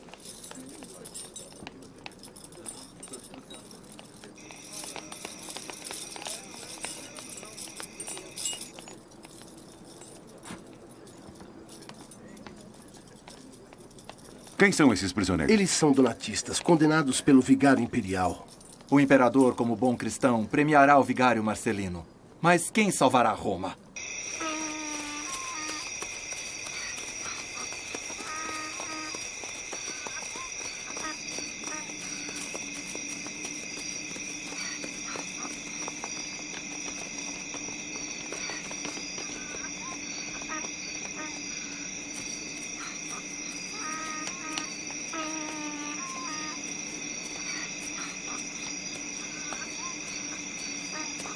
Posso abrir? Sim, claro, abra. Agostinho, piedade.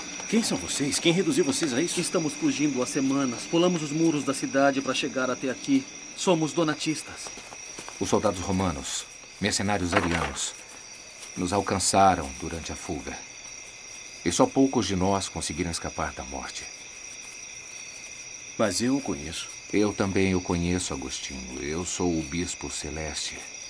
Quando Marcelino nos chamou a Cartago para julgar o nosso direito a seguir a doutrina do Bispo Donato, você também estava lá, Agostinho. Parecia que tudo iria acontecer em completa liberdade. Mas depois da sentença desfavorável a nós, Marcelino foi duro e exigiu obediência. Alguns dos meus irmãos, por não aceitarem as ordens do executor imperial, fugiram para o deserto. Outros, para não cederem, se suicidaram. Foi a mão do Senhor que os guiou até aqui. Viverá em minha casa como um de meus irmãos. Aliás, todos vocês. E não há nada a temer enquanto permanecerem em Hipona. Eu sempre fui da opinião de que não é lícito obrigar ninguém.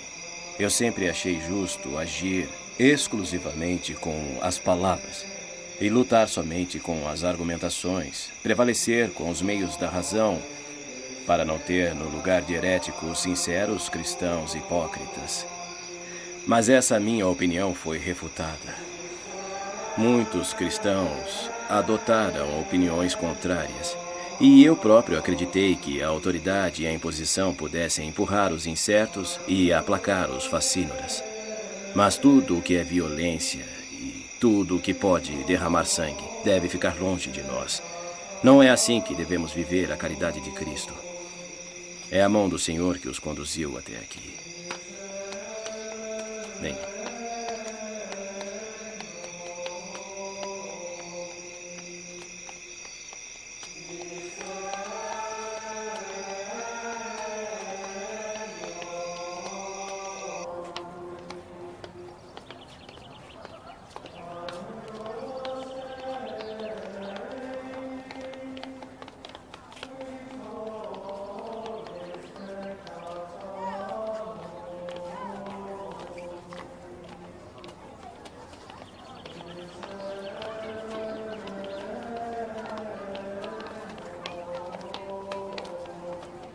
Salve, Agostinho. Salve. Quanto quer por um burro para ir até Cartago e voltar? Para você, Agostinho, o preço de sempre. Ótimo, mas por favor que seja um animal saudável. O melhor.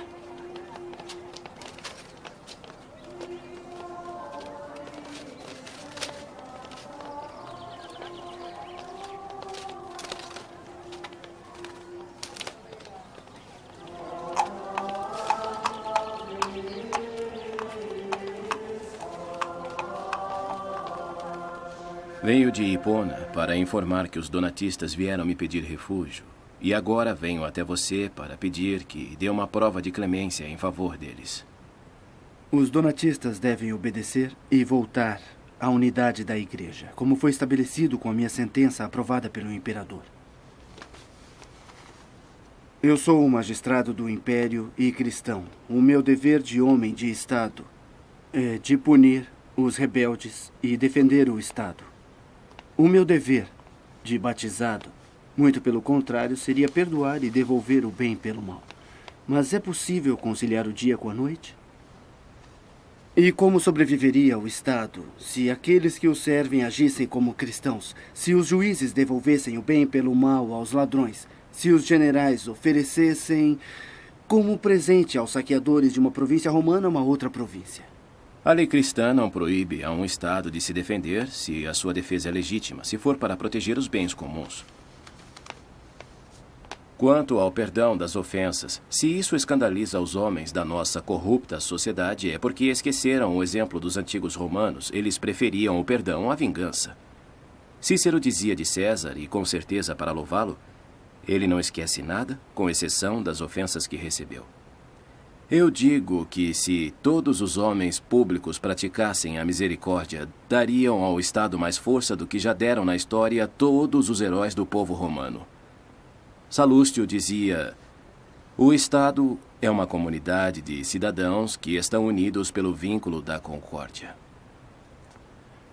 Porém, não se pode negar que exatamente enquanto reinam imperadores cristãos como Constâncio, Teodósio, Honório, o império se decompõe. Muito antes que o nome de Cristo brilhasse sobre a terra, Salústio já escrevia: ó Roma, cidade venal e pronta para se vender.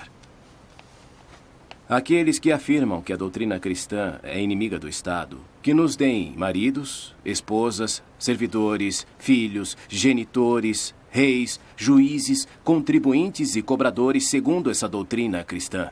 Eu os desafio a chamá-la de inimiga do Estado. Não hesitem, pelo contrário, a confessar o que seria o bem do Estado se eles observassem. A lei do amor não o deixa fraco, mas forte, sem maldade nem violências. E isso deixaria forte também o Estado e o Império. Não, Marcelino, não existem duas morais. Uma que é particular, aquela cristã, e a outra que é pública, aquela que é da tradição do Estado romano. A moral é uma só, assim como Deus é um só, como a consciência é uma. E na confusão deste mundo em que vivemos, na corrupção dessa antiga educação, era necessário que viesse urgentemente em nossa ajuda dos homens a autoridade celeste, que Cristo nos induzisse a abraçar a pobreza voluntária, a continência, a benevolência, a justiça, a concórdia, a piedade e as outras virtudes que são como a luz e a sustentação da vida, não apenas para passar a vida terrena com toda a honestidade, mas para chegar à salvação eterna na cidade celeste da qual nós seremos cidadãos, graças à fé na luz de Deus que ilumina e guia nossa alma. A minha alma lhe agradece. Nós devemos nos sentir exilados nessa terra, exilados da cidade celeste. Com os donatistas, serei paciente.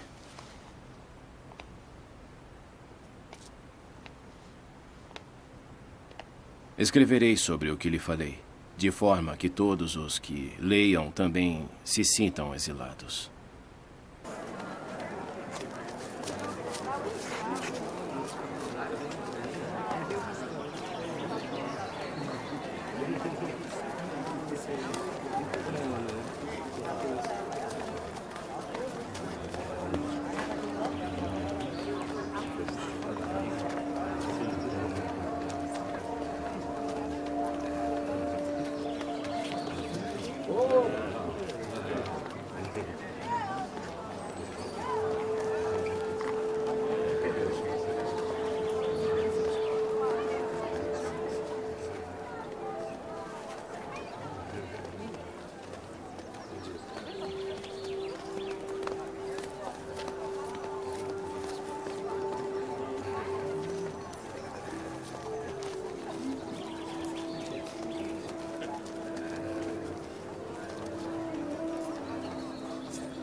O nosso mundo está desmoronando. Há 4 anos, quando vim pela última vez a Hipona, esse templo ainda estava em pé.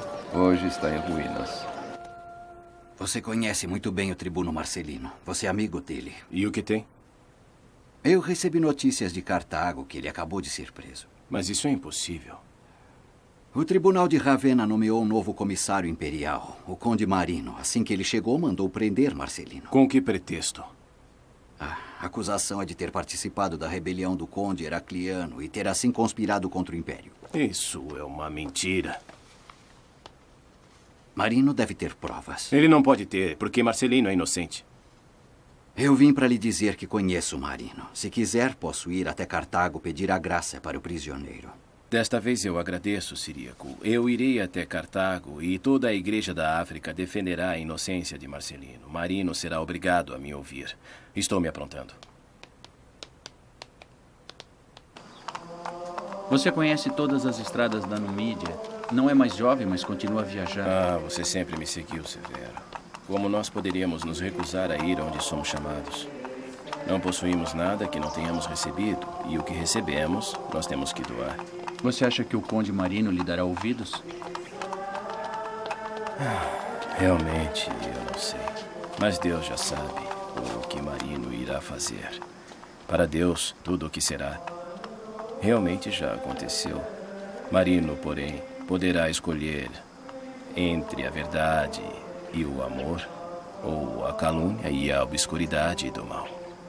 A história de cada um de nós e aquela do mundo é como essa estrada. Podemos percorrê-la livremente, mas é a estrada que nos leva até o destino. Quem sai da estrada morre no deserto. Quem quiser parar e voltar vai ser surpreendido pela noite. Adão parou, saiu da estrada e foi surpreendido pela noite. E depois de Adão, os séculos teriam rolado como vasos vazios se Cristo não tivesse chegado para nos levar à luz que ilumina cada homem, nos mostrando a estrada da salvação, repleta de seus presentes.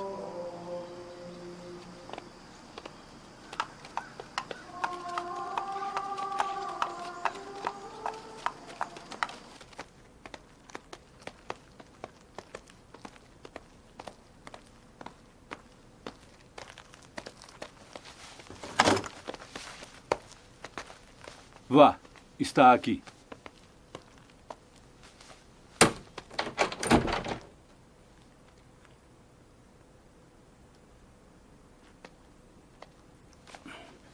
Agostinho. Agostinho. Ah, meu irmão. Sabe que o tribunal me condenou à morte. Os donatistas me acusaram de haver conspirado contra o Império. Isso é mentira. Eu vou testemunhar. Venha, eu quero vê-lo na luz. Venha.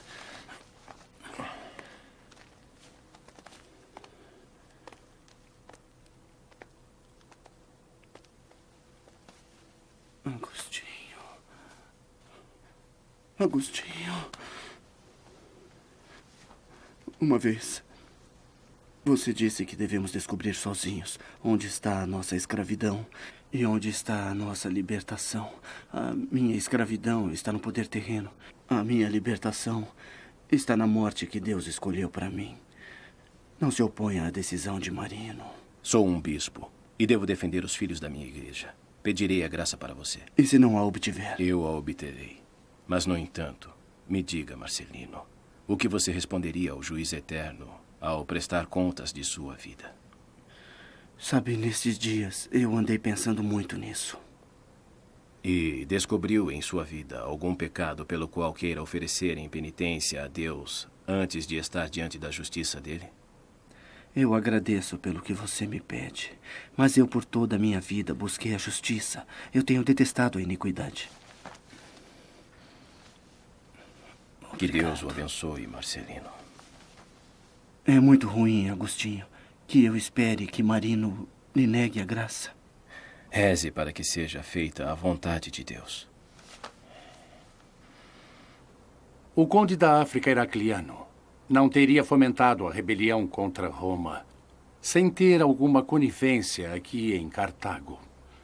A revolta foi domada, é verdade. Mas é meu dever punir os cúmplices. E tenho boas razões para pensar que Marcelino fazia parte da conspiração. É impossível. Marcelino é sábio demais. Acaso minha palavra não tem peso algum? Você me conhece. Eu quero graça para aquele homem que, repito, não é culpado. São seus inimigos que o acusam. Marino, acredite em mim. Eu, Agostinho, bispo de Hipona, lhe peço solenemente que devolva a liberdade a ele. Sabe que deve à igreja. Sabe que nós salvamos o seu irmão da morte. Sabe que quando estava em angústia, nós não o abandonamos. Qual é a sua resposta? Eu só posso dar satisfação a você. Estou voltando para Hipona. Posso considerar essa graça como um viático? A dádiva de um amigo a outro amigo, antes que uma longa estrada os separe? Sim, pode. Sua promessa tem o valor de um juramento. Te saúdo.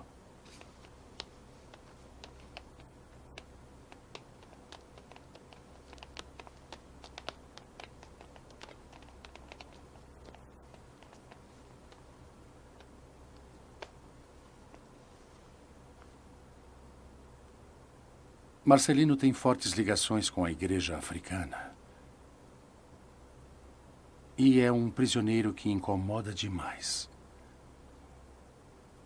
Não podemos esperar que alguém nos imponha a libertação dele. Talvez obtendo a graça do Tribunal de Ravenna.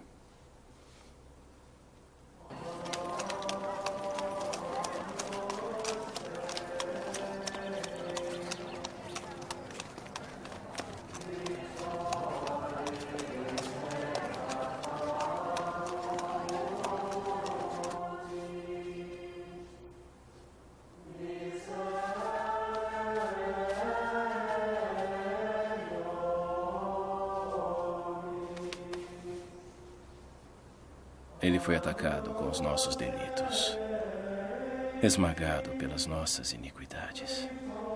Com suas chagas nós fomos curados. E ele se humilhou quando o carneiro levado ao açougue não abriu a boca.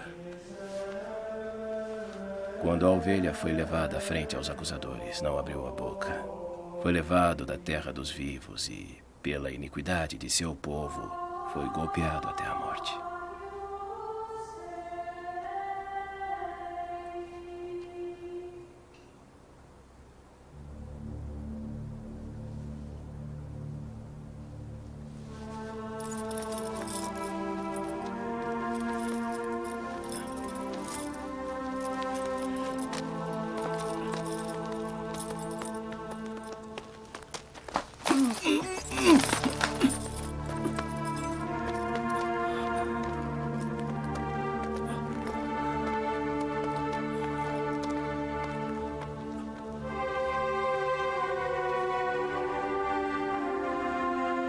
Foi humilhado.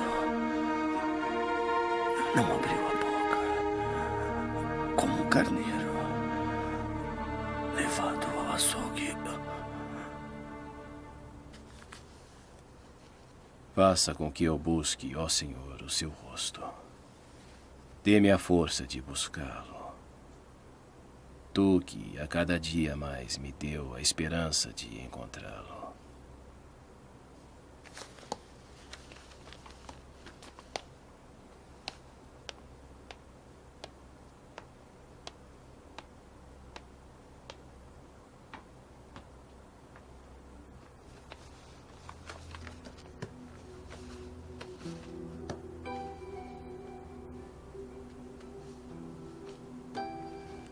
Vocês conhecem a minha dor por esta nossa sociedade repleta de injustiças, na qual a corrupção, a desordem, a violência, o amor pelo poder e o dinheiro recobriram de vergonha a dignidade dos homens, que perderam o conhecimento do que eles são desde o início dos séculos, filhos de Deus e herdeiros do paraíso.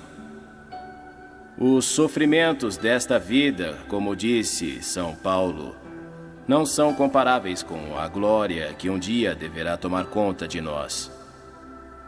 Se assim for, não vamos nos deixar invadir por pensamentos carnais. Não é esse o momento. O mundo está desorientado.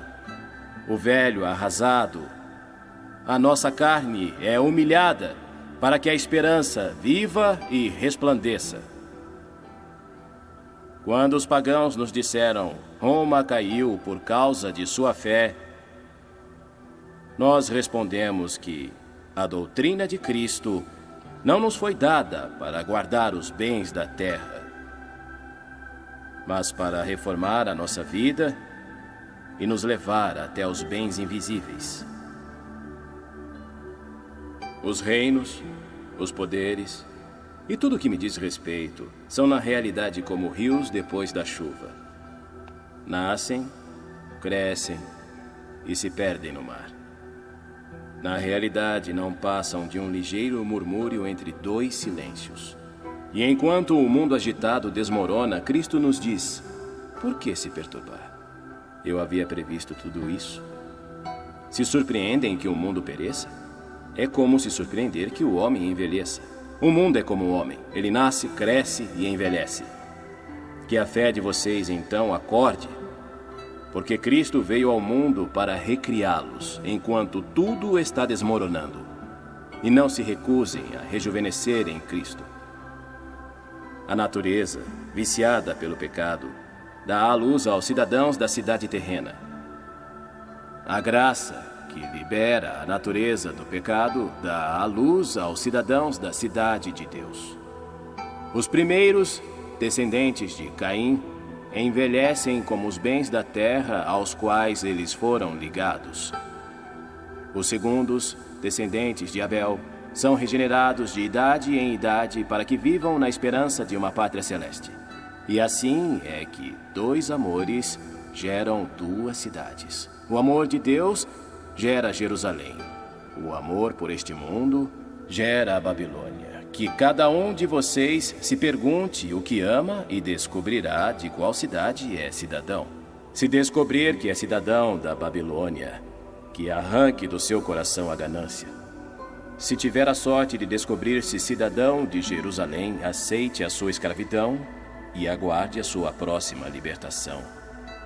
E não se admire ao ver que na terra os justos e os ímpios estão juntos.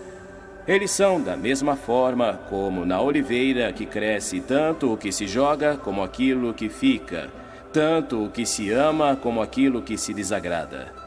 Porque a história do mundo compreende tanto a história do pecado, que é aquela dos líderes do império, como a história da salvação, que é aquela dos patriarcas e dos profetas.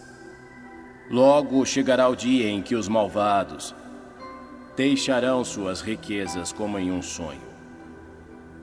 Mas aqueles que servem a Deus possuirão a terra, a verdadeira terra, a Jerusalém eterna. A iniquidade é inútil. A iniquidade não é nada. Só a justiça é poderosa. A verdade pode ser temporariamente escondida, mas não poderá ser vencida jamais. A iniquidade poderá aparecer com frequência, mas triunfar jamais. As cidades terrestres morrerão, mas a cidade de Deus é e estará eternamente em sua glória.